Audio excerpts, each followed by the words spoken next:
I knew the moment I hit the floor that the fall wasn't the worst part. The worst part was the smile on my daughter-in-law's face. Not wide, not cruel, just a small, satisfied curve at the corner of her mouth, the kind people make when something inconvenient finally resolves itself.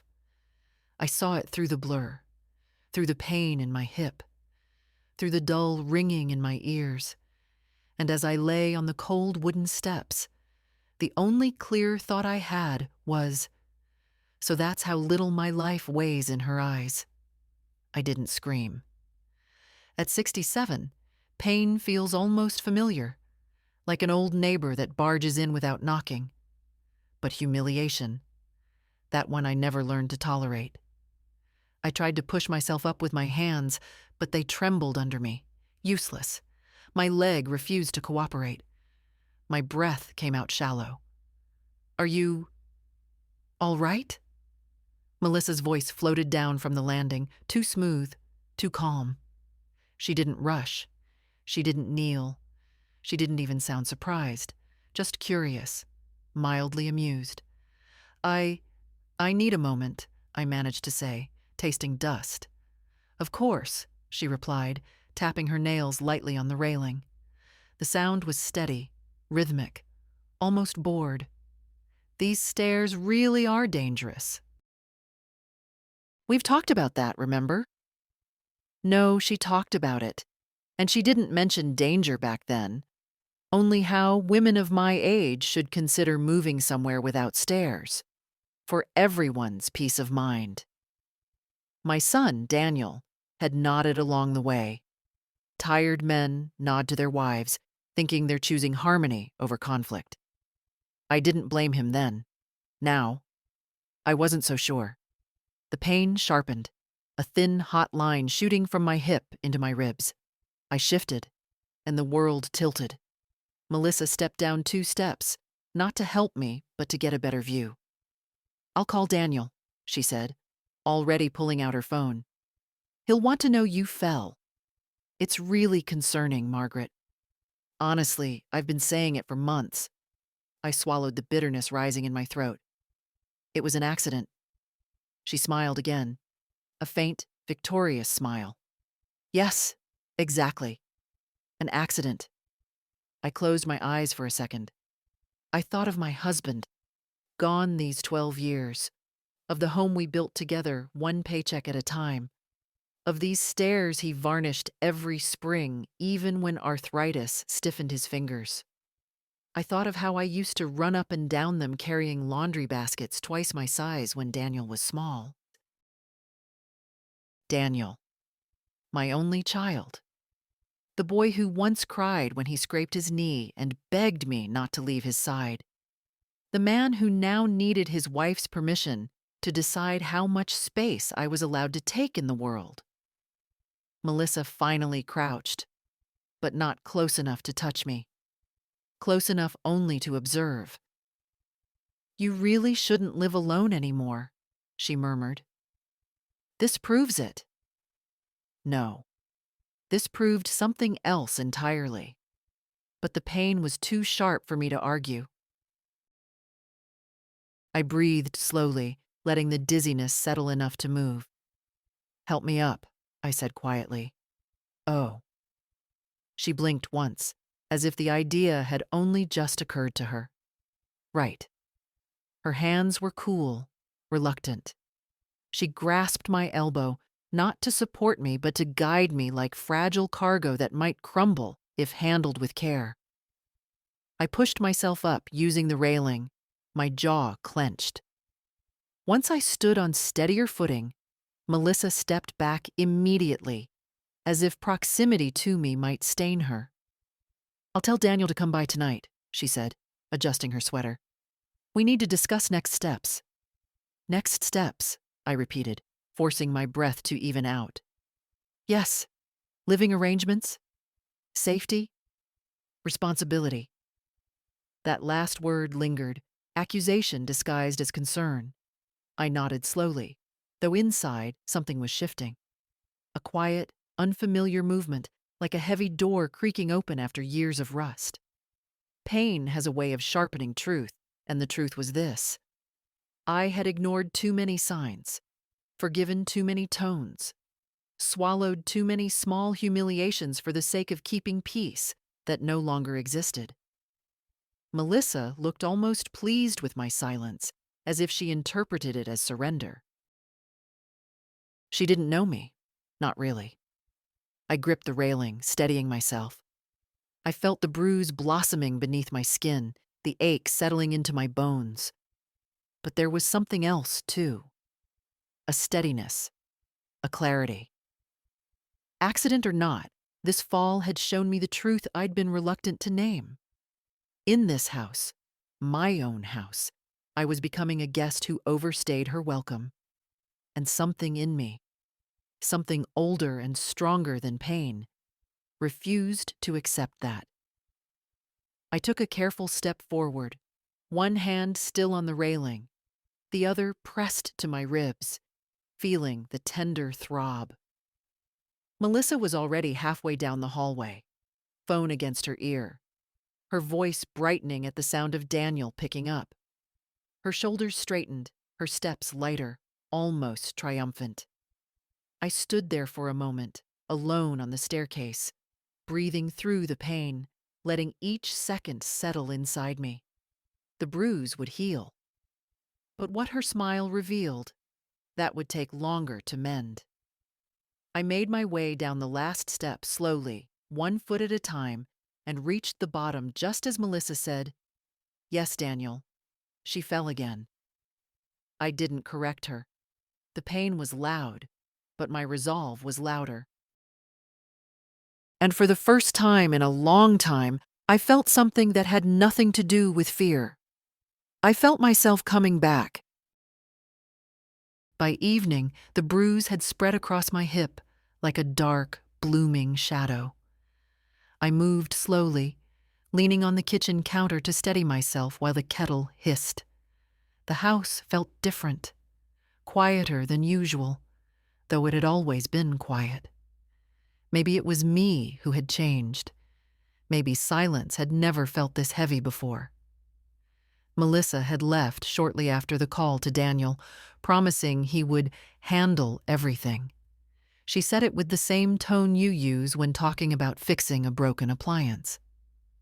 I watched her walk out the door without a backward glance. She didn't ask if I needed help making dinner. Didn't check whether I could get up the stairs to my bedroom. She simply left. I didn't try the stairs again. Not that night. I slept in the recliner in the living room, wrapped in an old quilt that still carried the faint scent of cedar from the closet. When I closed my eyes, I didn't see the fall. I saw her smile. That small, satisfied curve. It settled into my memory like dust into a crack.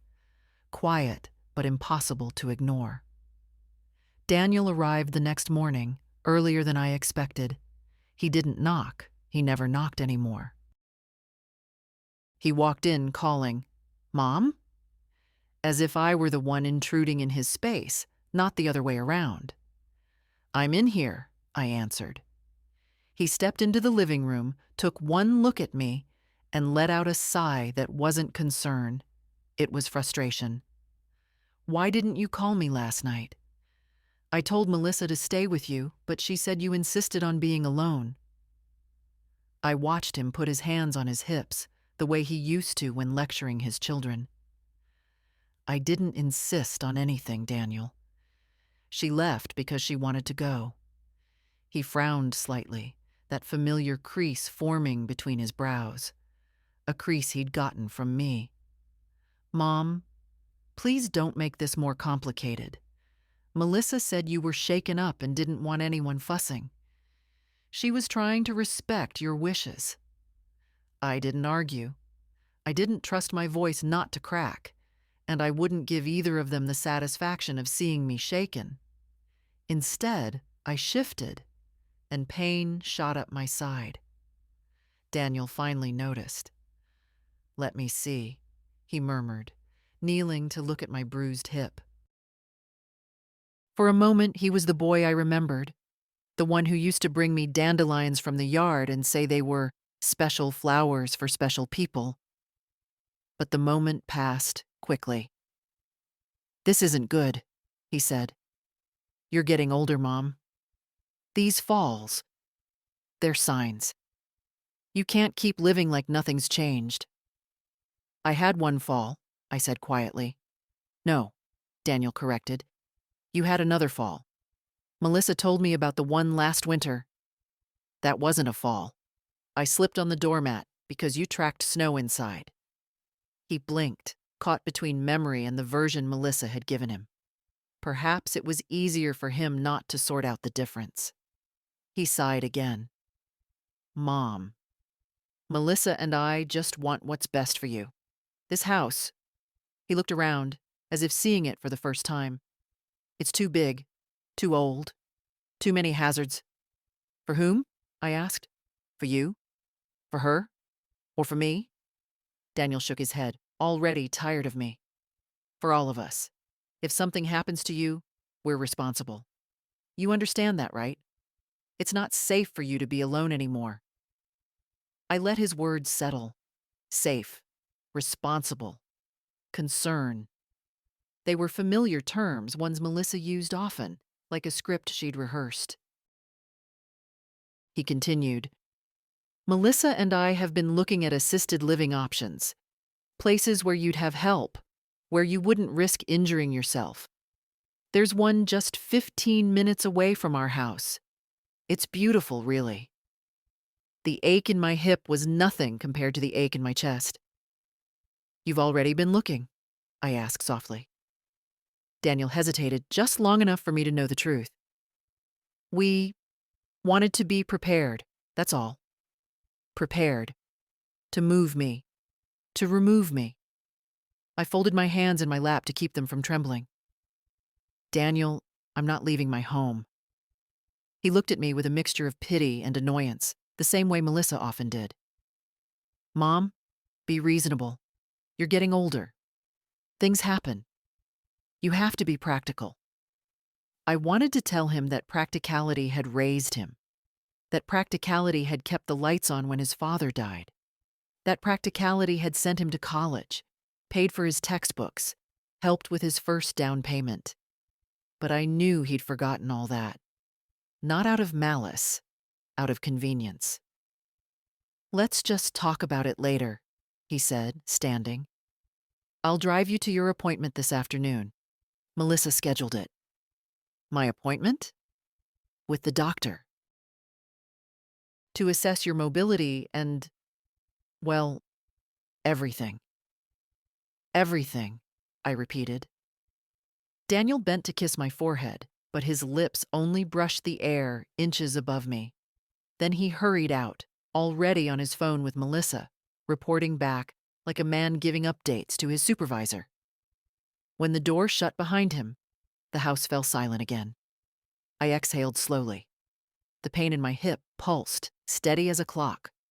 But beneath it, something else pulsed too, calmer, older, deeper. Not defiance, not anger, clarity. For the first time in years, I was beginning to see my life with the lights on. I reached for my cane, one I rarely used, and traced its smooth wooden handle with my fingers. My husband carved it for me when I turned 60. "For when you need a little help," he'd said. "Not control, not supervision. Help. The kind that doesn't come with strings." I pressed my palm against the chair and slowly stood. Every movement hurt, but movement was still mine, my choice, my pace. Outside, a cold wind rustled the last of the autumn leaves. Inside, I felt the same shift, something loosening, something falling away. Not me, something around me. And though I didn't say the words aloud, I felt them clearly. This house is still mine, and so am I. The clinic smelled of disinfectant and old magazines, the kind that curl at the corners from too many anxious hands. I sat in the waiting room, while Daniel filled out forms at the counter, like a man arranging paperwork for a fragile shipment. He didn't ask if I wanted help. He simply assumed I needed it. Maybe that stung even more than the fall. A nurse called my name. I stood slowly, testing my weight on my injured side.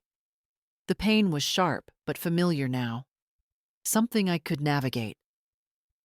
Daniel hovered behind me, one hand half extended, unsure whether to touch me or let me manage alone. Melissa had taught him that kind of hesitation. Dr. Chen greeted me warmly, though her eyes flicked to the bruise blooming beneath my skirt hem. "Let's start with the fall," she said, gesturing toward the examination table. "Tell me exactly what happened."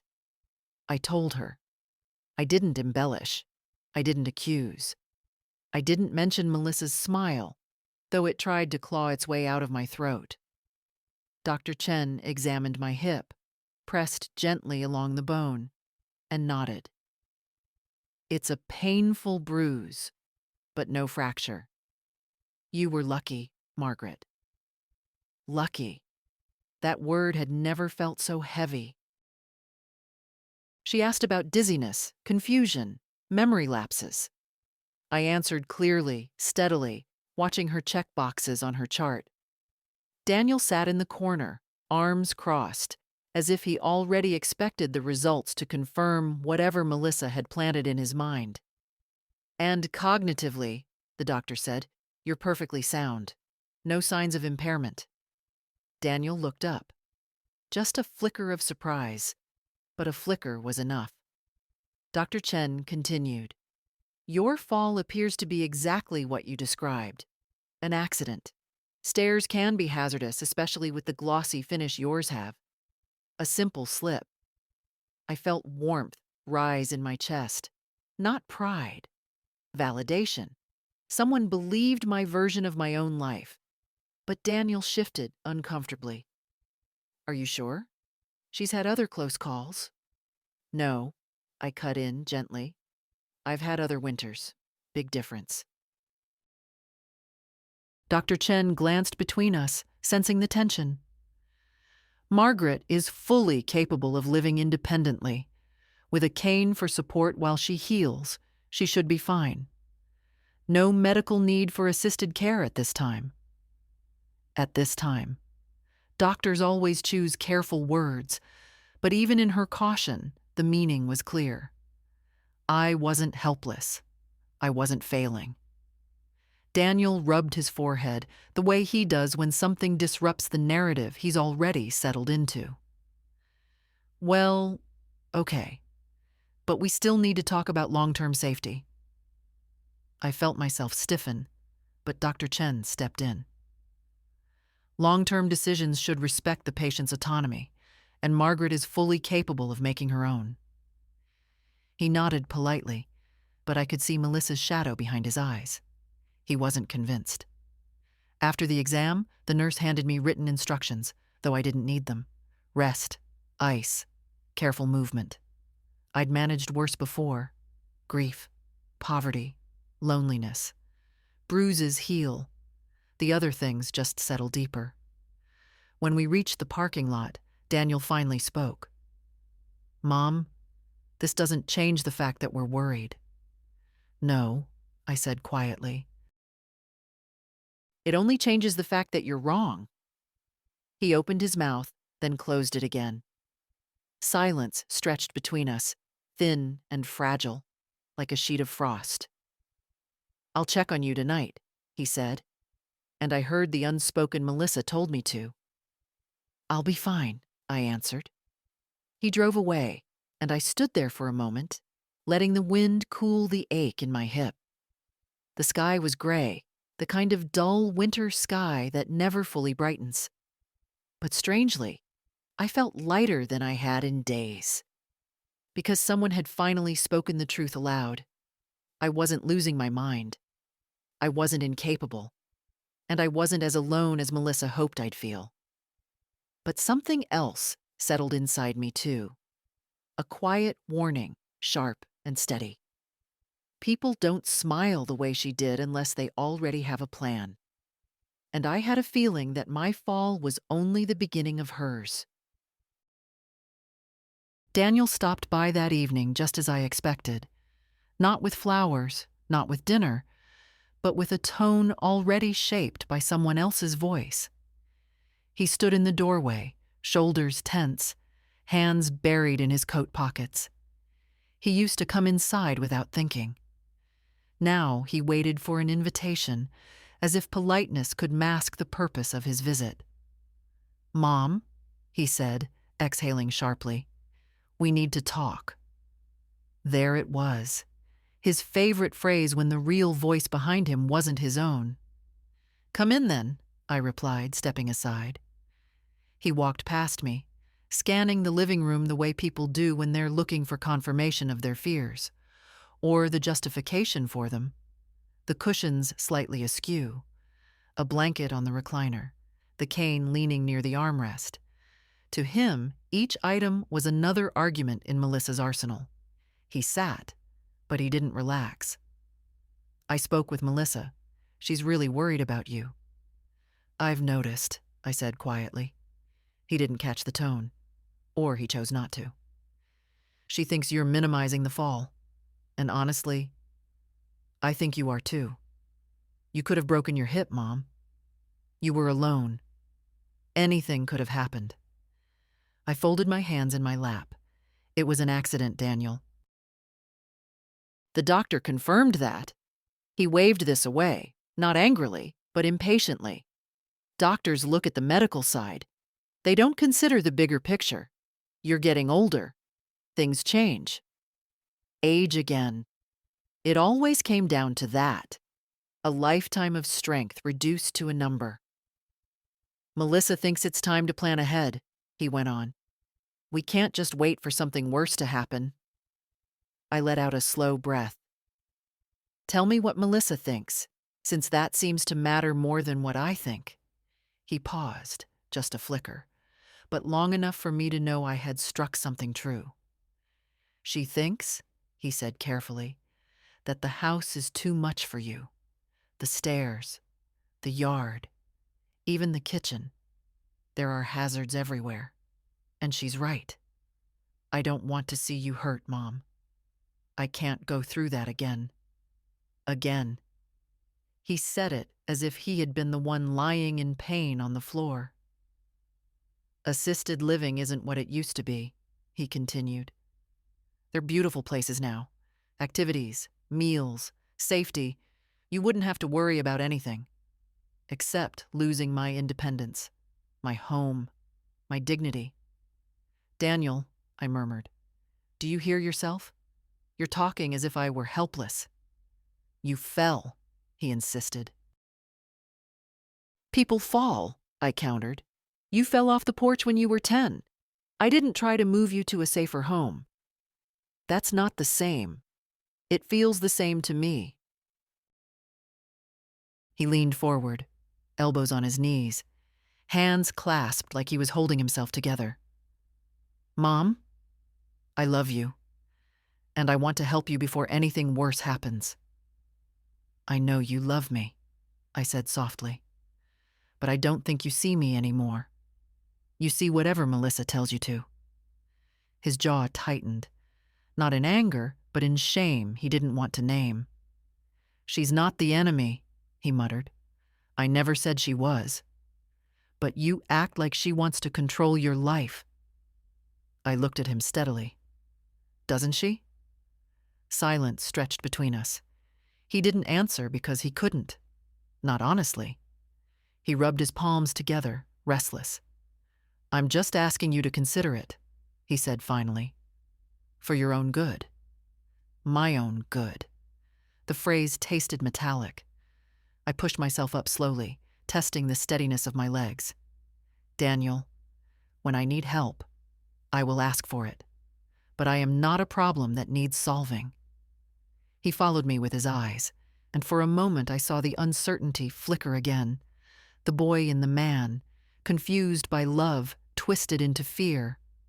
"Mom, please don't make this harder." "I'm not the one making it hard." He stood abruptly. "I'll talk to Melissa." We'll figure out something. I nodded, though his words didn't reassure me. Drive safe, Daniel. He left without another word, closing the door behind him with the heaviness of a man caught between two loyalties and unsure which one benefits him more.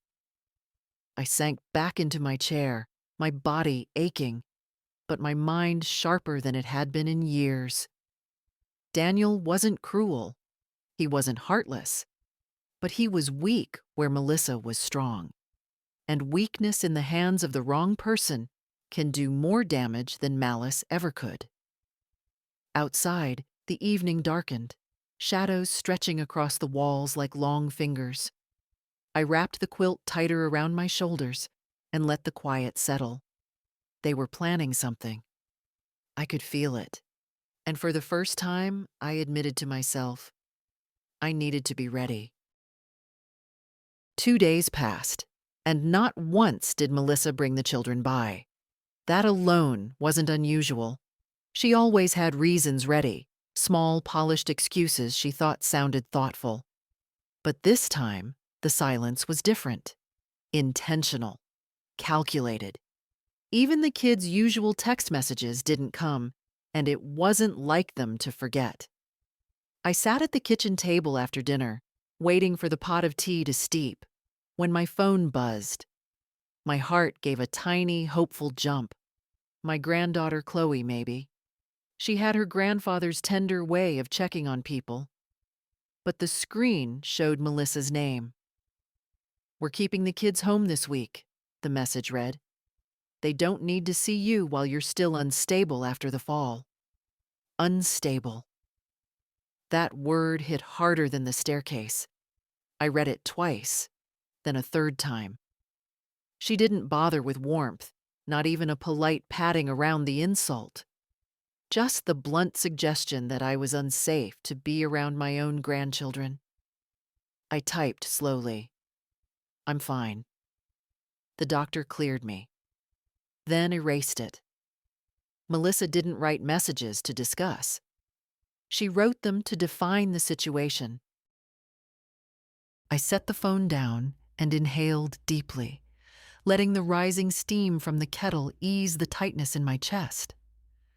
Outside, children laughed somewhere down the street. My window was cracked open just enough for the sound to float in.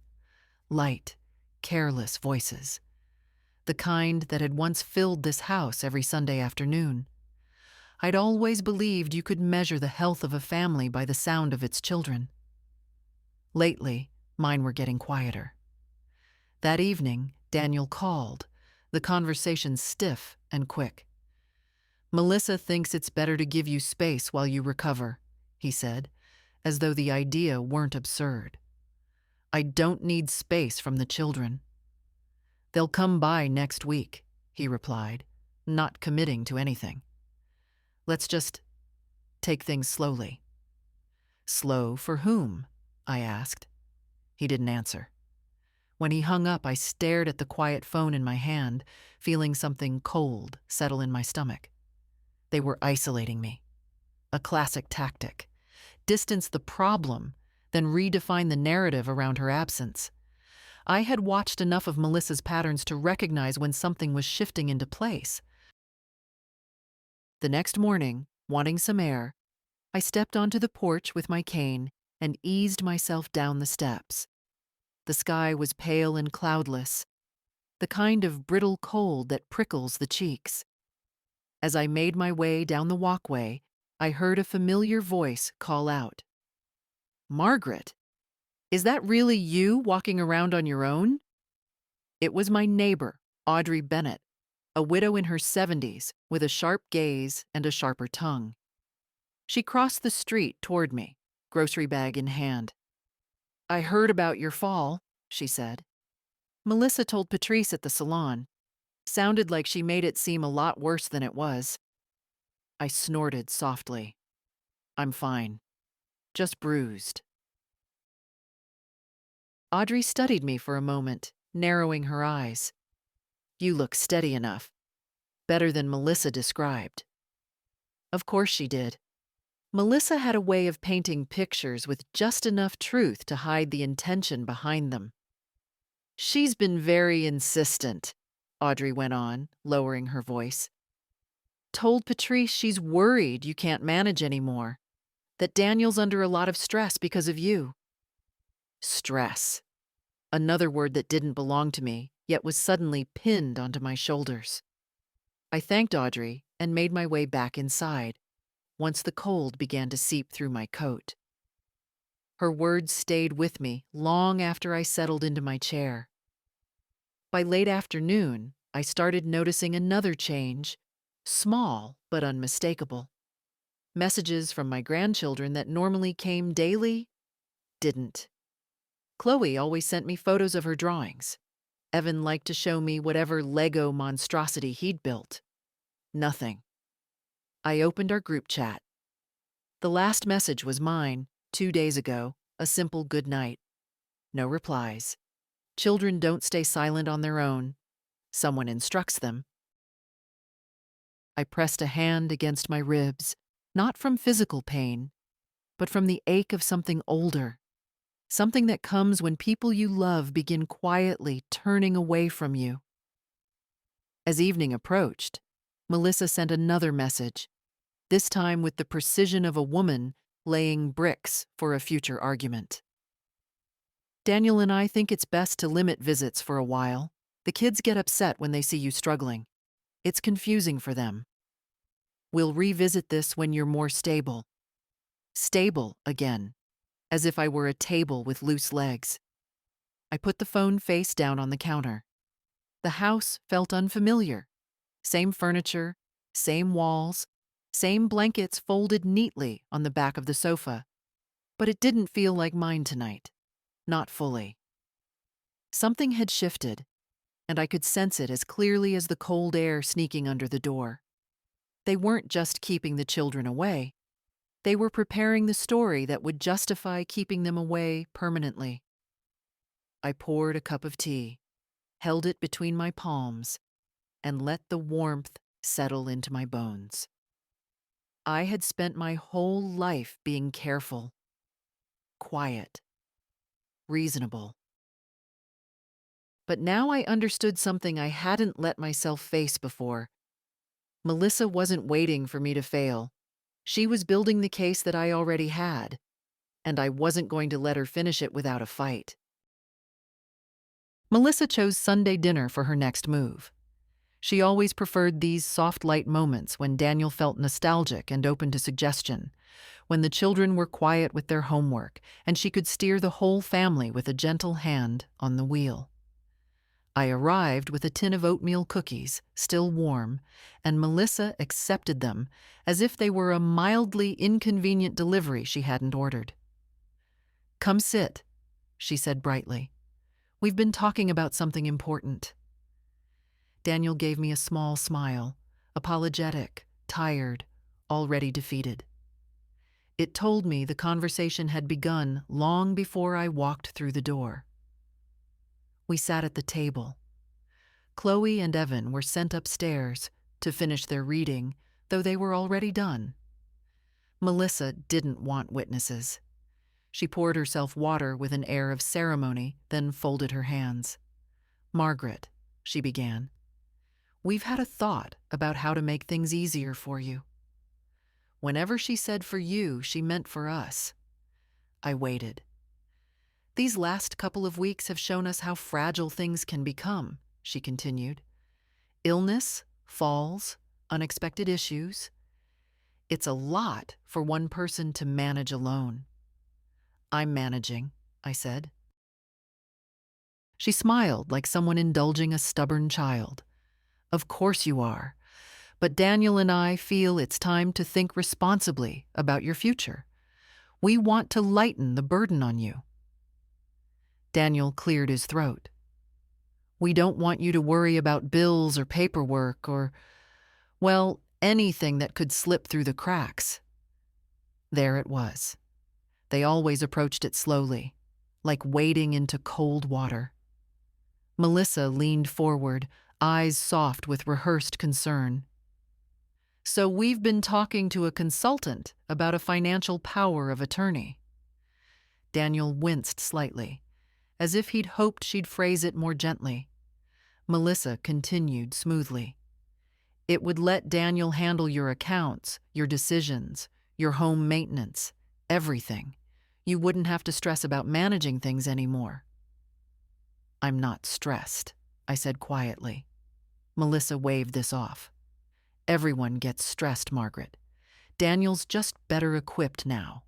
And this fall, well, it tells us we shouldn't delay important decisions. I watched her carefully. Everything in her posture was relaxed, but her eyes were alert, calculating. She had been waiting for this opening for years. My fall had given her the perfect wedge. Daniel finally spoke. Mom, it's just a precaution. It doesn't mean you're incapable. It's just so we can help. And what would you do with that authority? I asked. Melissa answered before he could. Exactly what you'd want. Pay your bills. Maintain the house. Handle emergencies. And eventually, when the time comes, make arrangements for a safer living situation. Eventually. When the time comes. Words as soft as velvet covering the hard shape underneath. I sat back, folding my hands slowly, deliberately. You want control of my home.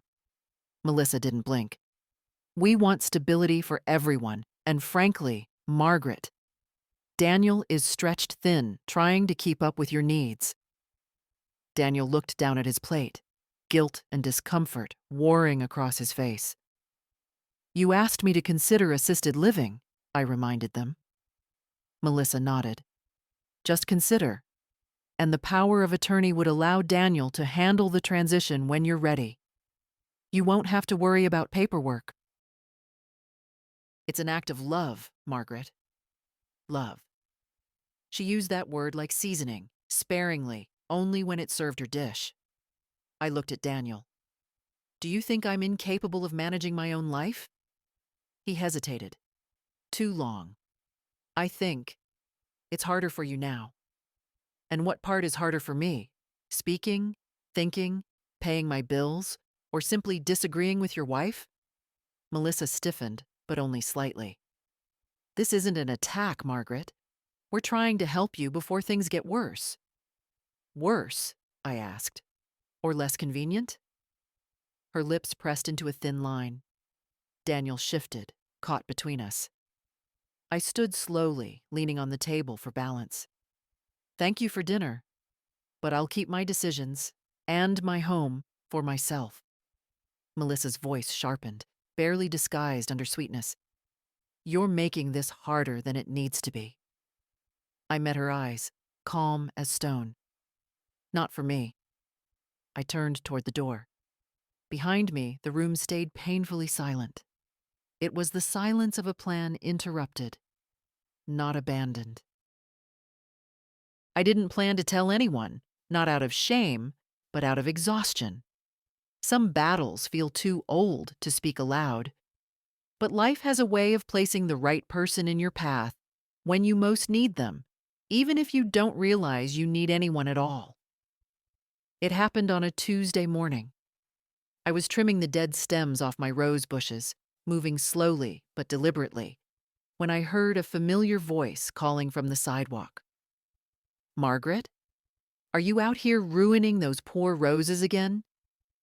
It was Ruth, my oldest friend in the neighborhood, 74, blunt as sandpaper, and loyal in a way few people ever are.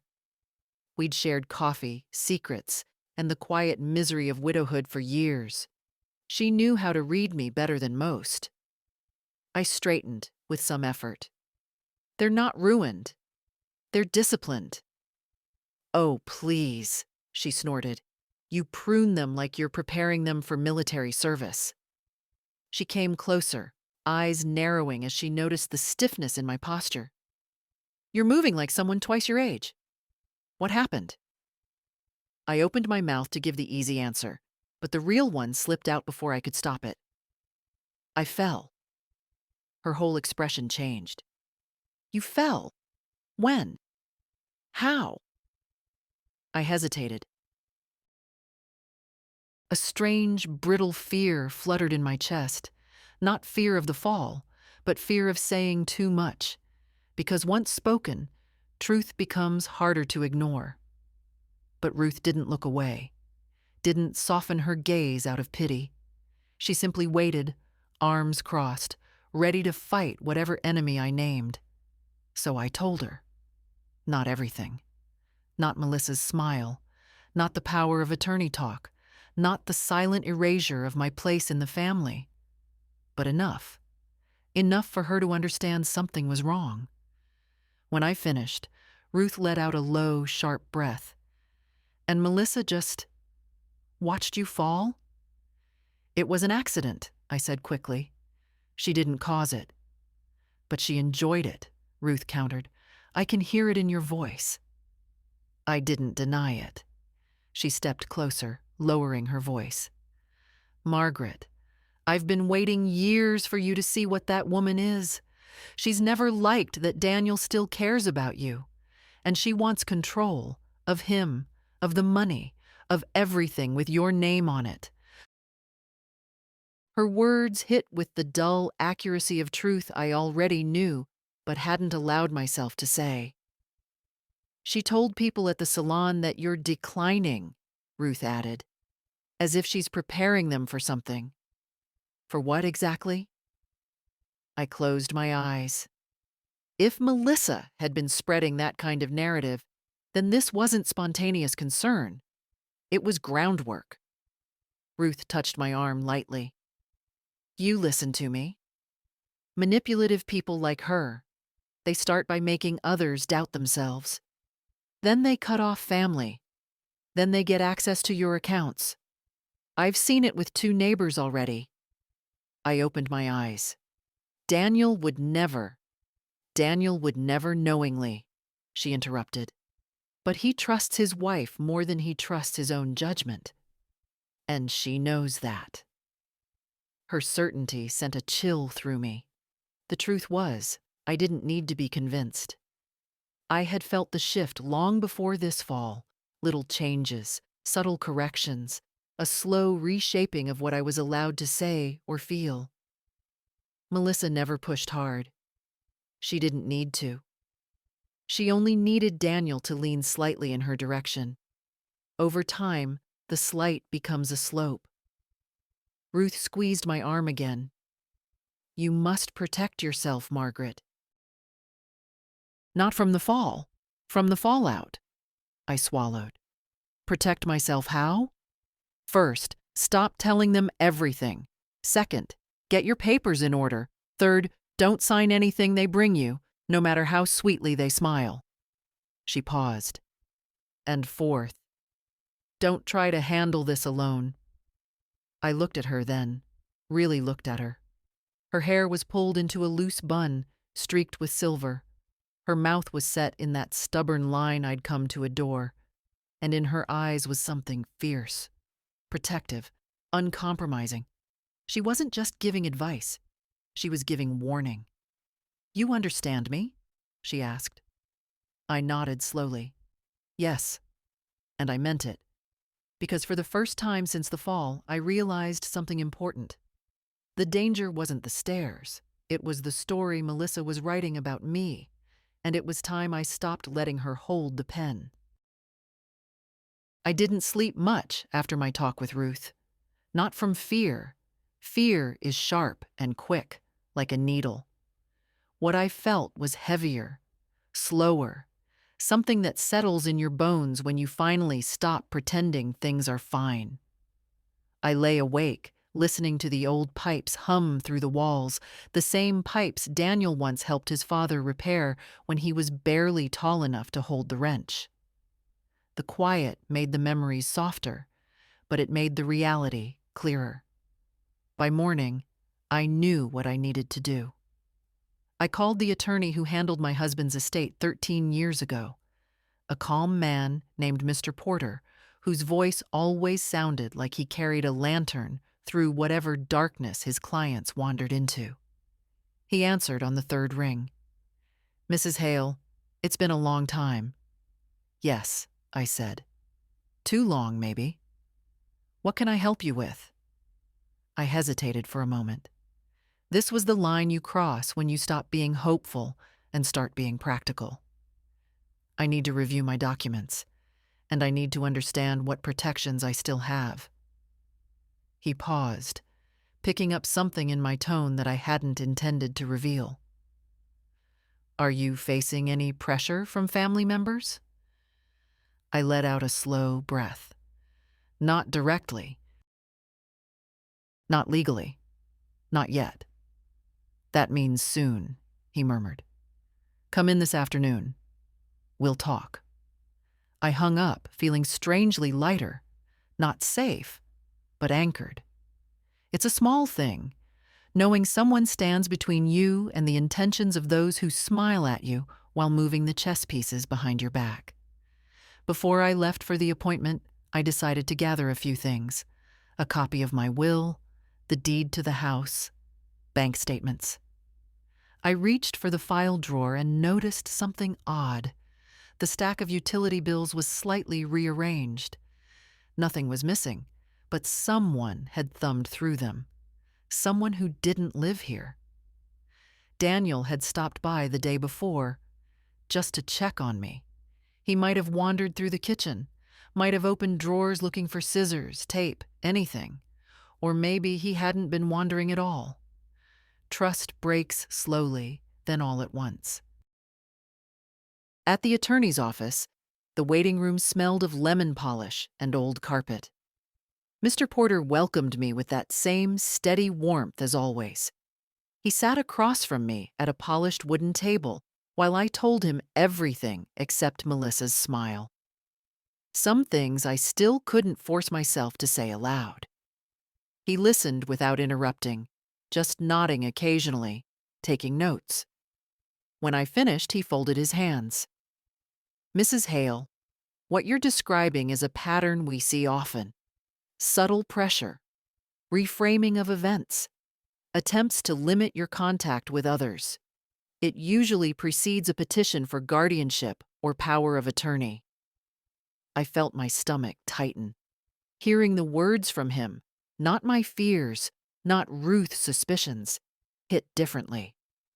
But, he continued, you are entirely competent. The doctor's report confirms it, and unless there is evidence of cognitive decline or danger to yourself, no court will grant them control.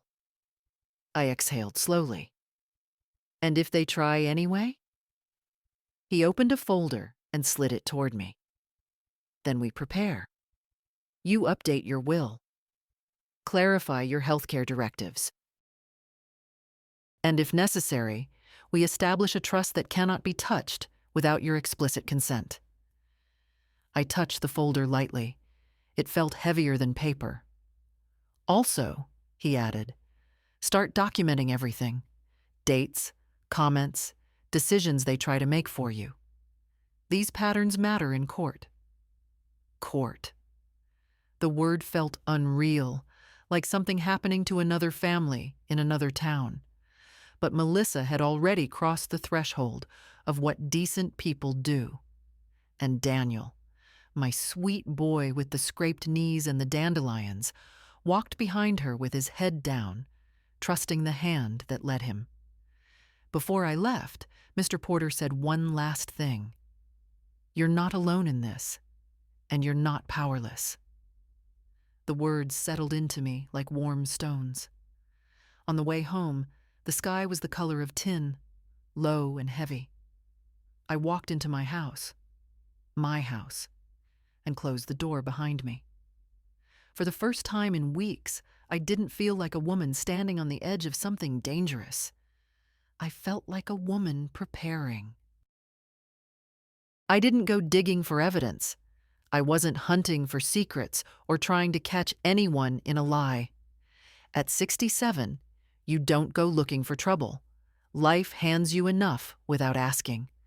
But sometimes truth arrives quietly, without warning, like a letter slipped under the door. In my case, it arrived as a voice. It happened on a Thursday afternoon. I'd misplaced my reading glasses, again, and went searching through drawers in the hallway cabinet. At the very bottom, beneath a stack of old receipts and batteries that probably no longer worked, I found a small digital recorder.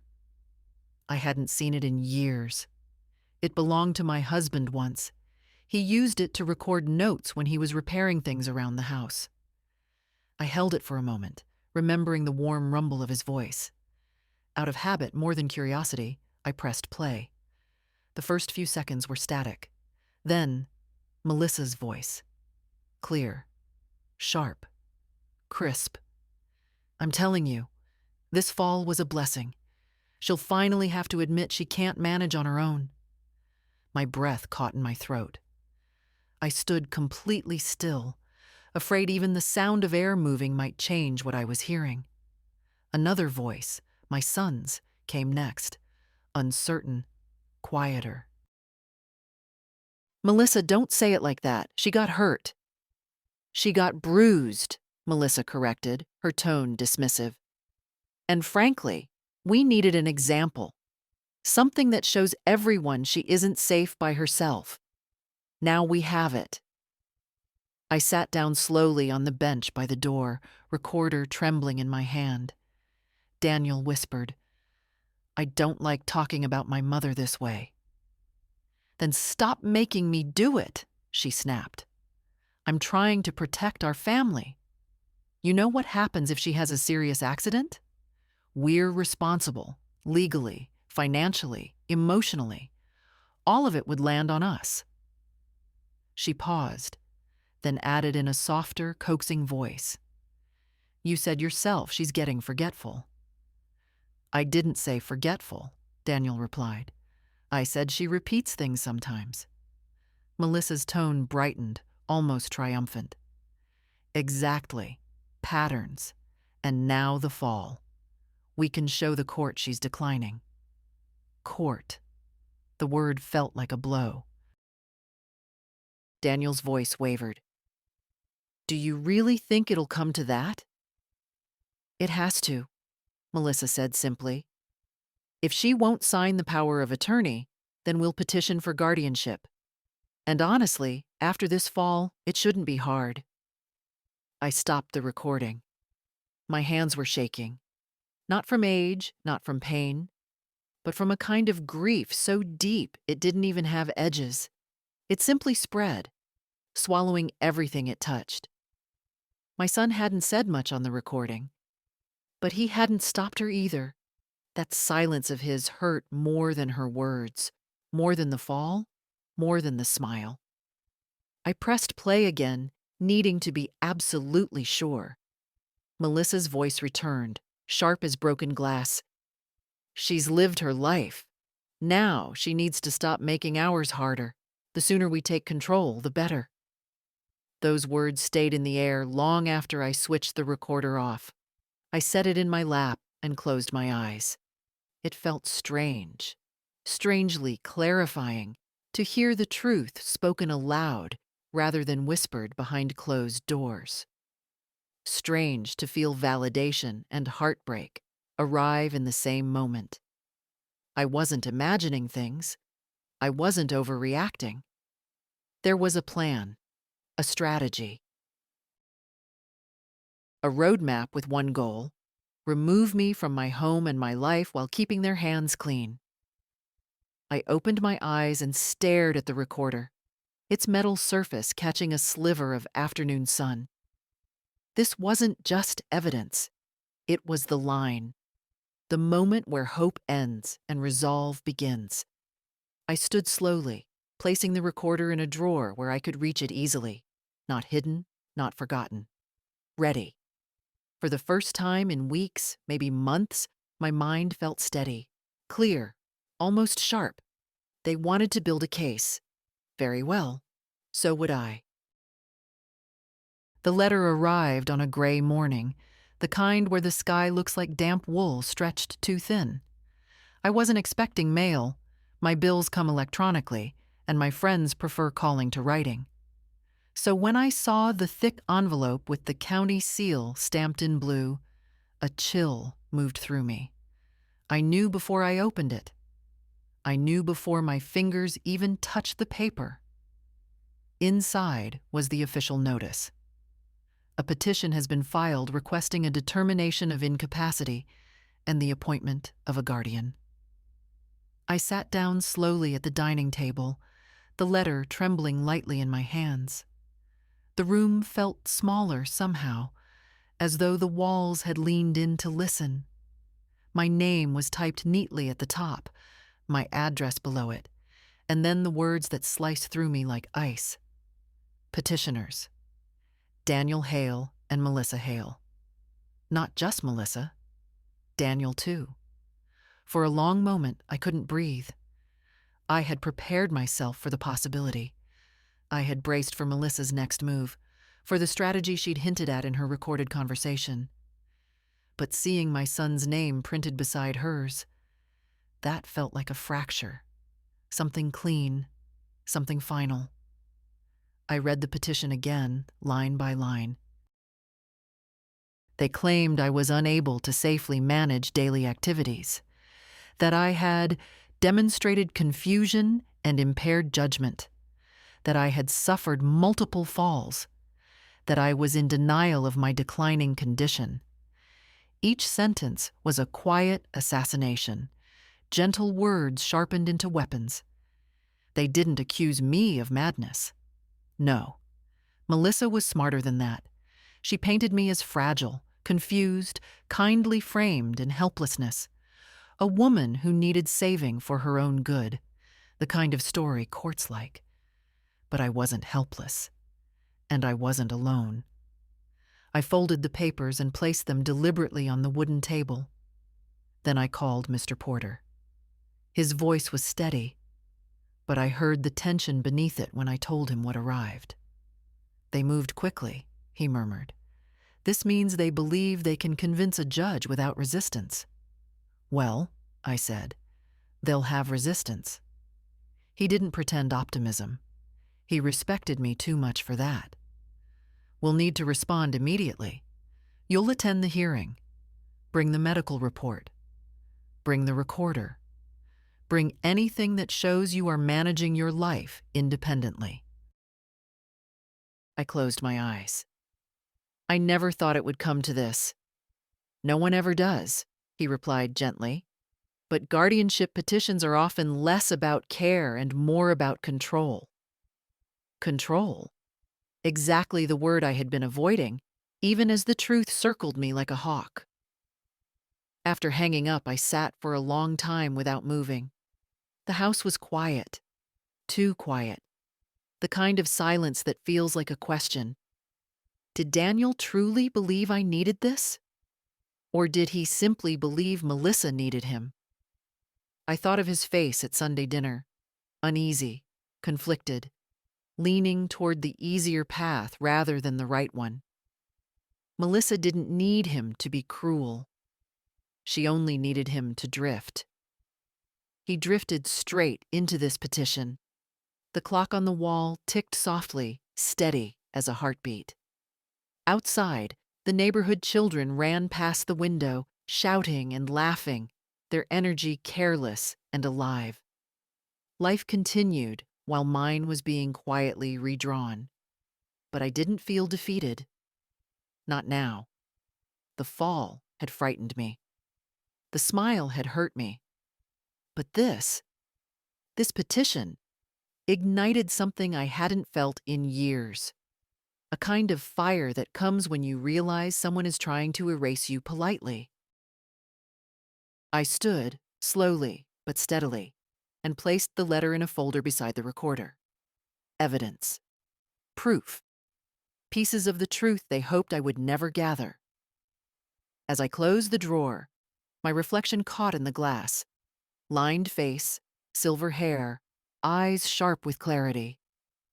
I wasn't the frail woman they were describing, and I would not go quietly into the world Melissa was trying to build for me. If she wanted a court to decide my future, then I would make sure the court heard my voice, not her smile. Preparing for a court hearing at 67 is not something you ever imagine doing, at least not against your own child. I moved through the days with a strange mix of calm and heaviness, like walking underwater. Yet beneath it all, there was a steady line of steel forming inside me, a line I didn't know I still possessed. Mr. Porter worked methodically. "Everything must be documented," he said. "Facts, not emotion." He didn't need to remind me. Emotion was the one thing Melissa was counting on, to make me look unstable, reactive, fragile. So I kept my voice steady and my steps careful, even when the bruise still ached in the mornings. We spread the documents across his desk. The medical report stating I was cognitively sound, photographs of the staircase, perfectly intact, bank statements showing bills paid on time, my planner, filled in every day with neat handwriting, and finally, the recorder. The moment he pressed play, the room changed. Melissa's voice filled the air, smooth, calculating, confident in its cruelty. Daniel's hesitant replies, his silence, the quiet surrender in him that she wore like jewelry. When the recording ended, Mr. Porter exhaled. "This," he said, tapping the device gently, "is your anchor. If Melissa intends to paint you as incapable, this will show the court her intent. Control, not concern." I nodded, but my throat was tight. Hearing Daniel's voice again in that conversation, not just agreeing but allowing, felt like losing him twice in one lifetime. "When the judge hears this," he continued, "the petition will crumble." I wanted to believe him, truly. But I had lived long enough to know people cling to the stories they want to be true, even when confronted with facts. Melissa wanted a helpless version of me. Daniel wanted peace in his marriage. Neither wanted the real woman I still was. That evening, I walked home slowly. The winter air was sharp, waking my senses with each breath. When I stepped inside the house, I paused. The quiet didn't smother me this time. It steadied me. This was my home, my walls, my floors, my history. I wouldn't give it up to someone who had never loved it. I pulled out a notebook Ruth had given me years ago, floral cover faded at the edges, and I wrote. Not feelings. I didn't need a diary. I wrote facts, dates, words Melissa used. Moments when Daniel looked away instead of standing beside me. I wrote until my hand cramped. By the time I closed the notebook, the first page nearly full, I felt something shift inside me. This wasn't just defense. This was reclaiming myself. Later, I called Ruth. She didn't ask how I was. She simply said, "When is the hearing? I'm coming with you." I smiled into the phone. "You don't have to." "Don't insult me," she replied. "I'm not letting you walk into a room where people try to dismantle you without someone in your corner." For the first time in weeks, warmth flooded me. Not safety, not comfort, but loyalty. A rare thing in old age. A rare thing in life. After we hung up, I went to the kitchen to make tea. As the kettle warmed, I caught my reflection in the dark window. A woman standing straight, shoulders squared, eyes still bright despite everything. The machine Melissa wanted to portray, a fragile, fading shadow, did not match the woman I saw. The hearing was days away. But I already knew one thing with absolute certainty. They were going to see me clearly. All of them, whether they wanted to or not. Courtrooms have their own kind of cold, not the sharp cold of winter air or the heavy cold of a lonely house. This was a quiet, polished cold that seeped from marble floors and stiff-backed benches, from the weight of rules and judgment. Ruth walked beside me, her arm looped through mine, steady as a handrail. Mr. Porter met us at the entrance, briefcase in hand, eyes clear and focused. You ready? He asked. I wasn't. No one is ever ready to hear their child argue that they're unfit to live their own life. But I nodded anyway. Some things you face because turning away would break something even more important than your pride. Inside, Daniel sat on one side of the room, Melissa beside him, impeccably dressed in soft beige, a color chosen to convey kindness, neutrality, concern. She glanced at me with a small, professional smile. Daniel didn't meet my eyes. The judge entered. A woman with silver hair pulled tightly back, her face lined with the kind of experience that doesn't tolerate theatrics. She called the room to order, and Melissa straightened, ready to perform. Their attorney spoke first. He described me as a lovely woman entering a stage of vulnerability, using a tone usually reserved for reading bedtime stories. He referenced the fall, the supposed confusion, the growing difficulty of managing my affairs. As he talked, Melissa nodded at every line, placing a sympathetic hand on Daniel's arm. Daniel sat very still. Then it was their turn to speak. Melissa rose. Her voice trembled, artfully, deliberately. "We adore Margaret," she began. "She means so much to our family. But her health has been declining. She forgets things. She puts herself at risk. We're terrified something terrible will happen if we don't intervene." She spoke with such conviction that someone who didn't know her might have believed every word. The judge took notes, expression unreadable. Then Daniel stood. He wasn't a good liar. His voice wavered, his hands fidgeted. "Mom has always been strong," he said. "But lately, it seems harder for her. She fell. Twice. She mixes things up sometimes, and I just want her safe. We both do." He finally looked at me. For a moment, I thought I saw a flicker of doubt, maybe even regret. But it vanished under Melissa's approving smile. When the judge turned to me, the room felt impossibly still. "Mrs. Hale," she said, "you may respond."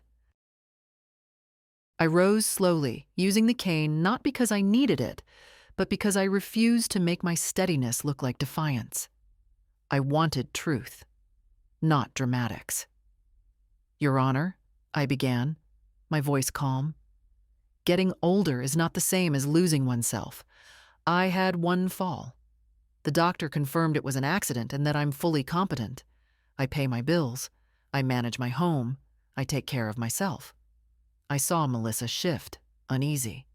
"And I am not confused," I continued, "but I have been misrepresented." Mr. Porter stepped forward. "Your Honor, with the court's permission, we'd like to play a recording recently discovered in Mrs. Hale's home." The judge nodded. He pressed play. Melissa's voice filled the courtroom.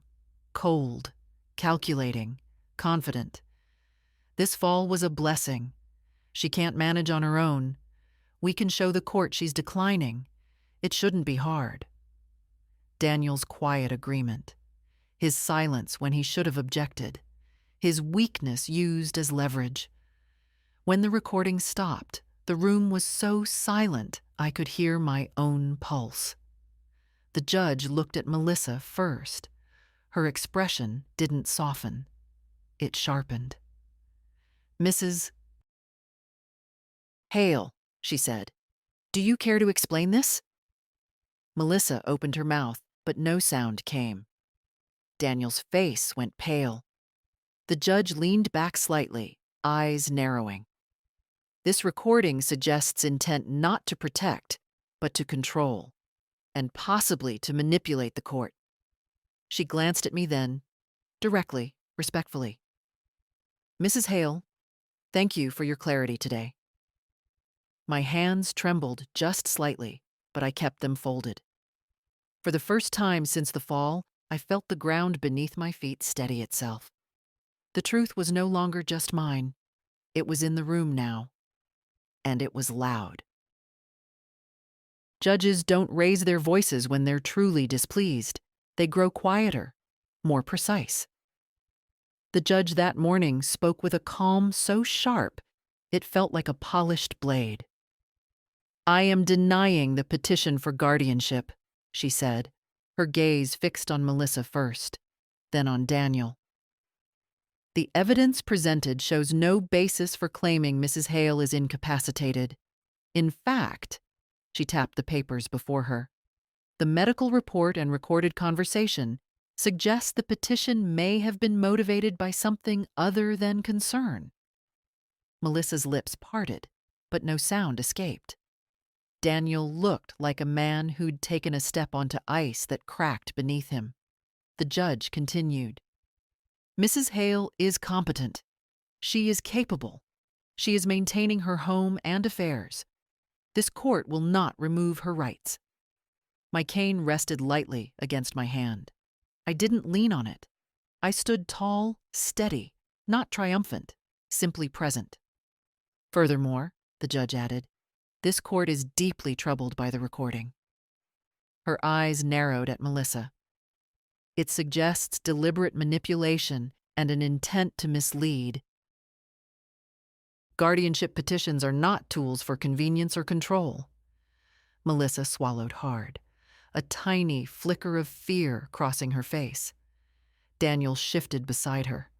I could see the shame blooming in his expression. Slow, dawning, painful. The kind of shame that comes when you finally see the cost of your silence. The judge turned to Mr. Porter. "Mrs. Hale maintains her rights in full. Should further petitions be filed without substantial justification, this court may consider penalties." I hadn't realized I was holding my breath until that moment. It left me slowly, like air escaping from a long-sealed room. "Mrs. Hale," the judge said, softening just slightly, "you've shown admirable clarity today. Take care of yourself, and take care with whom you trust." I nodded. "I will, Your Honor." The gavel struck. The echo rolled through the courtroom like a quiet storm breaking. As people began to rise, Melissa grabbed her purse with stiff fingers. Her polished composure had cracked. Not shattered, but cracked enough for truth to seep through. She avoided my eyes, busying herself with nothing. Her silence was no longer a weapon. It was a shield. Daniel stood frozen for a moment. Then, slowly, he approached me. "Mom," he began. I waited. His face tightened, as if forming the words physically hurt. "I didn't know she said those things.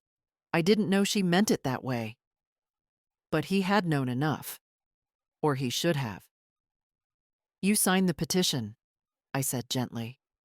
He closed his eyes, exhaling, like a man realizing he'd lost something he didn't mean to gamble. "I thought we were helping you. I thought Melissa said it was the right thing, that you'd be safer." "She said many things," I replied. "You listened to all of them but mine." He flinched, not from the volume, but from the truth. "I'm sorry," he whispered. And for once it sounded real, raw, unpolished. But apologies don't undo signatures, or silence, or years of slow erosion disguised as concern. Ruth appeared at my side, her hand brushing my arm. "Ready to go home?" she asked. I nodded. Home, my home, still mine. As we walked toward the exit, I didn't look back at Daniel and Melissa. Not out of spite, out of understanding. There are moments in life when you finally see people clearly. Not the people you hoped they were, but the people they chose to be. I stepped into the hallway, the air warmer than the courtroom, and felt something inside me settle. Not victory, not bitterness, just certainty. They had tried to take my voice. But today, it had carried further than their lies ever could. And that was enough. In the days after the hearing, the house felt different. Not larger, not brighter. Just mine again. As if the walls had been holding their breath along with me and were now slowly exhaling. I moved through the rooms with a steadier step, my cane tapping lightly on the floorboards, the sound no longer a reminder of weakness, but of ownership. I spent the first morning doing something small, yet strangely symbolic, opening the curtains in every room. Sunlight spilled over the furniture, touched the old photographs, warmed the places that had felt cold for too long. For the first time in months, I didn't feel watched or measured. I felt present. Ruth visited, carrying lemon muffins she insisted were medicinal. She settled at my kitchen table, eyeing me the way a general inspects a soldier after battle. "You look taller," she said. "I feel lighter," I admitted. She nodded, satisfied. "Good. Just don't let them slip back in with softer tactics. People don't give up control because a judge scolds them." I knew she was right. Melissa would return to her home, lick her wounds quietly, and begin rewriting the story in softer strokes. Daniel would be lost between guilt and loyalty, pulled in two directions he didn't fully understand. But me, I finally understood something essential. I didn't have to play the role they'd handed me. Later that afternoon, I sat with Mr. Porter to finalize the paperwork we had put in motion before the hearing. He handed me the updated will, the healthcare directive, and the documentation confirming a small trust I'd created for Chloe. One Melissa could never touch. "This ensures your decisions stand," he said. "No one can override them. Not without your consent and not without a court seeing compelling evidence, which they won't." I traced the edges of the documents, feeling a quiet satisfaction settle in. Not triumph, not revenge, stability. "Thank you," I said.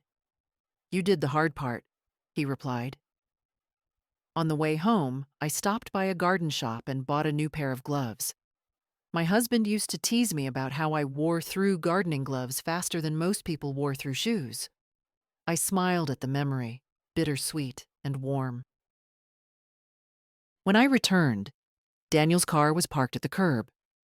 For a moment, I just stood there, breathing in the crisp air. He looked up when he heard my steps and hurried over, hands half raised as if he wasn't sure whether to hug me or keep a respectful distance. "Mom," he said quietly, "I came to see if you're all right." "I'm fine, Daniel." He nodded, eyes downcast.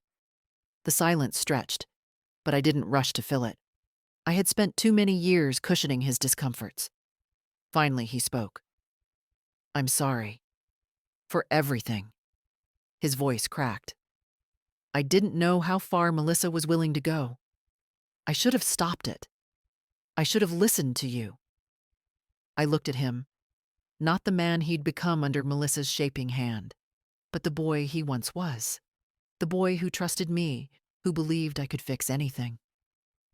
"You should have," I said softly. Honesty didn't need sharpness. It only needed clarity. "But now you know." He wiped his eyes quickly, embarrassed. "I want to make it right. I don't know how yet, but I want to." "That's your work to do," I replied. "Not mine." He nodded slowly, accepting the truth even as it stung. "Can I still visit?" "Of course," I said. "But on different terms." He exhaled, a long, trembling breath, and for the first time in years he looked like someone standing on the threshold of growing up, at 42. We didn't hug. We didn't need to. The distance between us was no longer punishment. It was space for him to understand his own choices. That night, I made myself a simple dinner and ate it at the table with the window open. The cool air carried the faint sound of children playing down the street. I listened, letting the noise settle somewhere deep inside me. I knew life wouldn't suddenly become easy. Melissa would circle back, carefully, quietly. Daniel would falter again. People don't untangle themselves overnight. But the balance had shifted. Not in the courts. In me. For the first time in a long time, I felt like someone who had chosen her own life again. Not someone waiting for others to decide it for her. The house was quiet the next morning, but not the uneasy quiet of the weeks before. This was a different silence. Warm, familiar, like an old friend settling into the chair beside me. I moved slowly through the kitchen, opening the windows just an inch to let in the early breeze. It carried the smell of damp leaves and chimney smoke, the kind of scent that belongs only to neighborhoods where people have lived long enough to remember each other's stories. I set the kettle on the stove and waited for it to hum. Waiting no longer felt like something being done to me. It felt like something I had chosen. My time was mine again. My mornings, my thoughts, my decisions. All the things Melissa tried to shrink into something fragile. I opened the cupboard and reached for the old teacup with the faint blue flowers. A wedding gift, almost 45 years ago. My husband always said it made tea taste better. I don't know if that was true, but holding it now made me feel grounded, as if a part of him stood somewhere nearby, watching with that gentle smile he carried through our hardest years. I poured the tea and sat by the window overlooking the yard. The roses I had trimmed last week were already showing small signs of new growth, tiny red points pushing through the stems, life returning exactly where it had been cut back. I smiled at that. Nature has its own way of reminding you that pruning isn't punishment, it's preparation. The phone buzzed once on the table. A message from Chloe. "Grandma, can we visit after school? I miss you." Just that. Simple, honest, untouched by adult hands. I wrote back, "Yes, sweetheart. I'm home." Home. Still my favorite word. I set the phone aside and wrapped my hands around the warm cup. I felt no triumph, no gloating. Those emotions burn too fast and leave nothing behind. What I felt was steadier, deeper, something like the quiet settling of dust after a long storm. A truth coming back into place. People think dignity is loud, a speech, a confrontation, a final sweeping gesture. But real dignity is quieter. It's choosing your own way after someone tried to choose it for you. It's standing up not because anyone is watching, but because you remember you deserve to stand. Later today, I would bake cookies for the children, maybe prune a few more roses. Maybe sit on the porch with Ruth and let her scold me about wearing sensible shoes. Ordinary tasks, simple moments, but they belong to me, not borrowed, not supervised. Mine. I took a sip of tea. It tasted exactly as it should. The fall had hurt, yes. Their betrayal hurt even more. But neither broke me. And in the end, I didn't win by fighting harder. I won by refusing to disappear. A soft breeze moved the curtains. Somewhere down the street, a dog barked, followed by laughter. I closed my eyes and breathed it in, letting the moment settle like warm sunlight on my skin. I was still here, still steady, still myself. And that was the quiet triumph they never expected. If my story meant something to you, if it stirred even a small part of your own strength, share it, leave a comment, or follow for more.